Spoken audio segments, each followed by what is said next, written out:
हाँ, तो my dear student, आपको मैं मेंसुरेशन क्षेत्रवृत्ति का एक्सरसाइज 12 का क्वेश्चन नंबर 1 समझाने जा रहा हूँ, जो बहुत ही सरल और रोचक है और जिससे हमें कुछ सीख भी मिलेगी। यानी कि हमें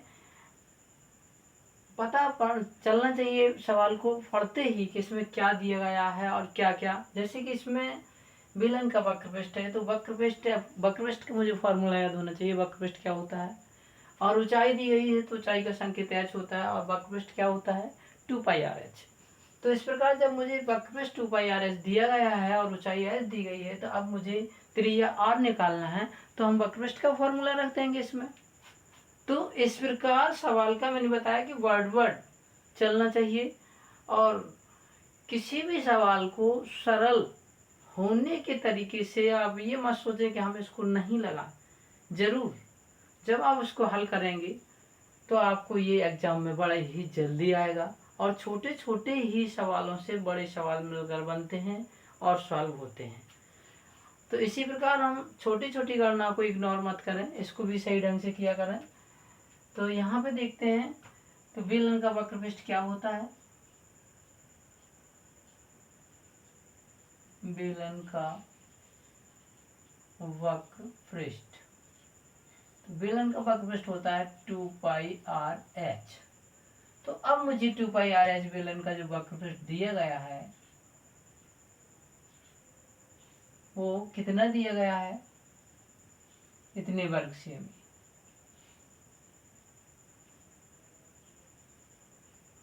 और ऊंचाई भी दी गई है, r निकालना है।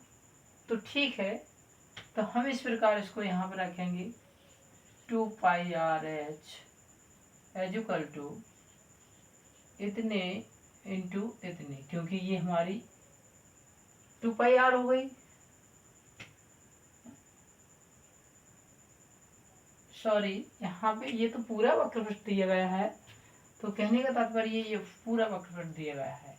यहाँ पे मुझे h का मान रखना है। यहाँ पे मुझे किसका मान रखना है, h का। और पाई का कितना हुआ 22/7, पाई का मान याद होना चाहिए। और h हमारी कितनी है, इतनी। इस प्रकार हमें इससे r का मान निकालना है। तो हम इसको पक्षांतर कर सकते हैं, और यहाँ पे मैंने r को विलुप्त कर दिया, सॉरी। यहाँ पे ये r रहेगी, ठीक है। तो अब हम r इक्वल टू चलेंगे इतने, और इसका जो डिवाइड होगा तो ये अपना 7 आ जाएगा ऊपर, और ये यहाँ पे रहेगा, और ये तो इसमें है ही। इस प्रकार ठीक है। तो अब हम इसको मल्टीप्लाई करेंगे, तो यहाँ पे हमारा कितना आ रहा है, यहाँ पे कितना आ जाएगा 44 हो जाएगा। और ये जब हम इसका मल्टीप्लाई करेंगे तो ये हमारा कितना आएगा, यहाँ पे 15 चौको 60 और 15 चौको 60 इतना आ जाएगा, और इसमें ये हमारी 7 है ही। तो इस प्रकार हमारा ये कैंसिल हो जाएगा, और ये कितना आ जाएगा 7 वर्ग सेमी। इस प्रकार हमारी ये r प्राप्त हुई। थैंक यू, और चैनल को सब्सक्राइब करना ना भूलें, जिससे आपको वीडियो प्राप्त होते रहें। और मेन बात मैं ये कहना चाहता हूँ, एक छात्रों को या स्टूडेंटों को सजेशन देना चाहता हूँ कि मैथ सब्जेक्ट एक ऐसा है जिसको पाने के लिए कोई लापरवाही नहीं, और संपूर्ण शिक्षा ग्रहण करने के लिए भी, कहने का तात्पर्य है कि गुरु को अगर आप गुरु मानेंगे तो आपको सभी सब्जेक्ट सही ढंग से आएंगे। ऐसा नहीं कि वो पिटाई करें आपकी। पिटाई क्यों करते हैं, उनको कोई ऐसा नहीं कि वो आपकी पिटाई कर रहे हैं और उनसे आपसे दुश्मनी है। एक दायरे में रहने के लिए, नियम में रहने के लिए, आपको याद कराने, लर्न करने के लिए, अगर आप वास्तव में गुरु को गुरु नहीं मानेंगे, तो आपने देखा जिस प्रकार आप एक सिनेमा में या टीवी में जो तस्वीरें देखते हैं, उसका जो ऊपर एंटीना लगा रहता है डीडीएच, अगर डीडीएच खराब हो जाए तो उस पर सिग्नल नहीं आएंगे। इसी प्रकार आपका, अगर आप गुरु को अपने हृदय में गुरु नहीं मानते हैं तो आपका समझो डीडीएच खराब है और आपको ये समझ में नहीं आएगा। गुरु क्या, सारी चीजों को त्याग के गुरु से ही डॉक्टर, इंजीनियर, जज और गुरु क्या, गुरु ही रहता है। तो प्यारे छात्रों, मैं यही कहना चाहूँगा कि अगर आपको शिक्षा ग्रहण करनी है तो अनुशासन, क्योंकि एक कहानी मुझे याद आती है, जैसे कहते हैं कि नहीं वो गुरु आजकल के अच्छे नहीं हैं और पढ़ाते नहीं हैं। देखिए महाभारत टाइम से द्रोणाचार्य और एकलव्य के बारे में बताया गया है कि ये चलता था कि नहीं हम आपको शिक्षा नहीं देंगे अछूतों को। तो इस प्रकार देखिए एक कोलभील था एकलव्य, और द्रोणाचार्य जी ने मना कर दिया था कि नहीं मैं आपको नहीं सिखाऊंगा। लेकिन उसकी देखिए वही बात है, ये जो डीडीएच वाली, उसको लगन थी और उसने ये नहीं माना कि गुरु ने ऐसे कह दिया, नहीं, उसने माना कि मेरे ही गुरु आज से ये ही है। और उसने क्या त्याग किया कि कितनी उनकी प्रतिमा बनाई, और प्रतिमा पर को ही गुरु मान करके, जो की प्रतिमा बोलती नहीं थी, दंडित नहीं करती थी, लेकिन उसकी हृदय में एक आस्था थी कि गुरु है, जिससे वह कितना बड़ा धनुधर हो गया। जो गुरु साक्षात उसके पास रहते, तो मेरा कहने का मतलब वही कि आप गुरु को गुरु मानेंगे तो उनके चरित्र, उनकी सिग्नल जो आपके में आएंगे आपके दिमाग में, तो आप भी उस प्रकार हल कर सकेंगे।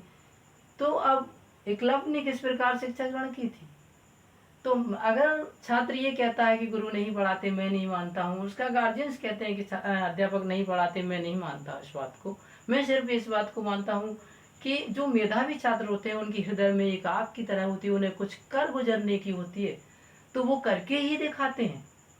और इसी प्रकार जिस प्रकार एकलव्य ने माना था गुरु को और कितना बड़ा धनुधर बन गया, फिर भी जब गुरु उनसे मिले, देखा गया तो उनके साथ जो राजकुमार थे, कहने का मतलब उनके साथ कुत्ता जा रहा था, तो उस कुत्ते के बाण उसने, एकलव्य ने बाणों का मुँह है उसका बाणों से भर दिया था।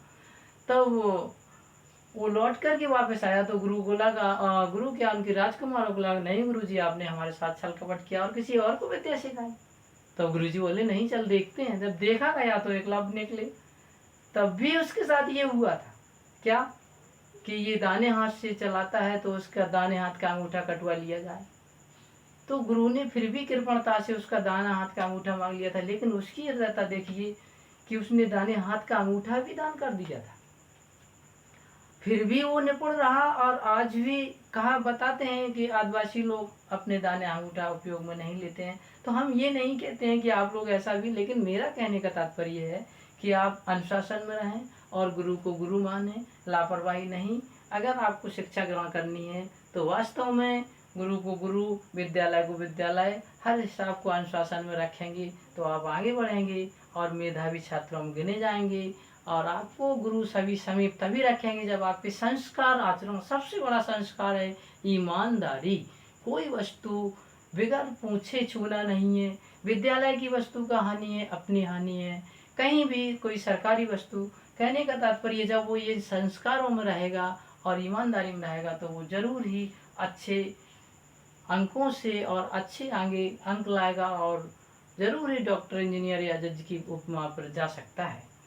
और थैंक यू। आज मैं अपनी बात को यहीं विराम देता हूँ। मेरा कहने का मतलब अगर अलग कुछ करना है छात्रों को तो अलग कुछ करना ही पड़ेगा। कहने का मतलब अलग टाइम देना पड़ेगा, अलग पढ़ना पड़ेगा और अनुशासन में रहना पड़ेगा। Thank you. अब मैं अगली वीडियो में फिर मिलूँगा।